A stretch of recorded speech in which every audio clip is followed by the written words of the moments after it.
development की ओइबा थबक अमा तौबा मतमदा कांग्रेस की मतमदा तौरंबनी हाइना लौरे चुराचांदपुर थोकलिबा थौदोक असि कनागी मतमदगी ओहिनलंबनो हाइबदो थौना फना लौबियु हाइना बीजेपी मणिपुर प्रदेश की जनरल सेक्रेटरी के शरद कुमार ने फोंदोक्रे वाफम असे बीजेपी मणिपुर प्रदेश की हेड ऑफिस थंबाल संगलेंदा पांगथोकिबा पाउमी सिंग उनबा अमदा फोंदोखिबनी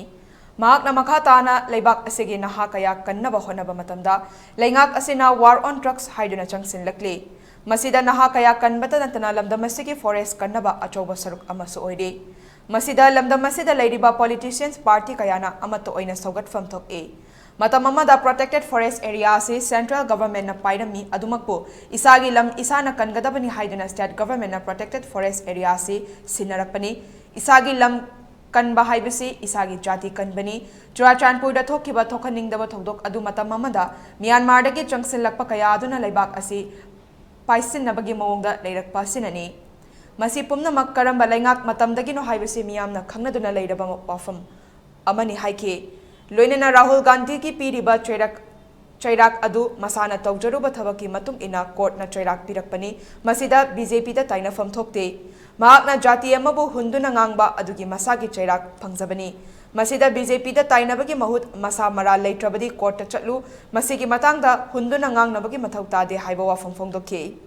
अमरोमदा हौखिबा एप्रिल तांग 19 दा मालेम सिनबा थुंगबदा पांगथोखिबा मन की बात की थौरमदा लमदम असिदसु मपुम फाना पांगथोकपदा अचौबा थौदांग लौखिबा कयाबु थागतपा फोंदोखे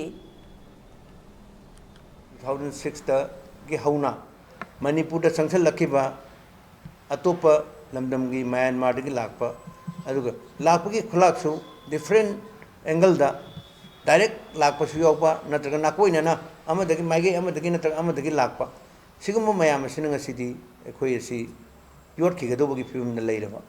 अखोयगी लमनी हाइदना नन honourable union minister forest and environment हाइबिनबा अखोय लेरिबा फॉरेस्ट की रिजर्व फॉरेस्ट अमदी प्रोटेक्टेड फॉरेस्ट एरिया पुनमक्से मसी अहानबदा स्टेट को इन लेजरमनी अदुबो ngasidi अखोय कंकरेंट लिस्ट यावदना मसीगी लेरिबा पुनमक्सिगी प्रोटेक्शन पीबगी दायित्व मसीबु ngakpa senbagi दायित्व दी स्टेट गवर्नमेंट ना फुल्ली मोगी मगमखत लेबा पोने हादना हाबिरमदन मयाम पुनमनेना खंगबिरो फम सुमाइना तौदना लाइबा अखोयगी इसागी लम कंजनबा इसागी लम कनबा हाइबसे मसी करिगिनो अखोयगी जाति सिबु कनगदोल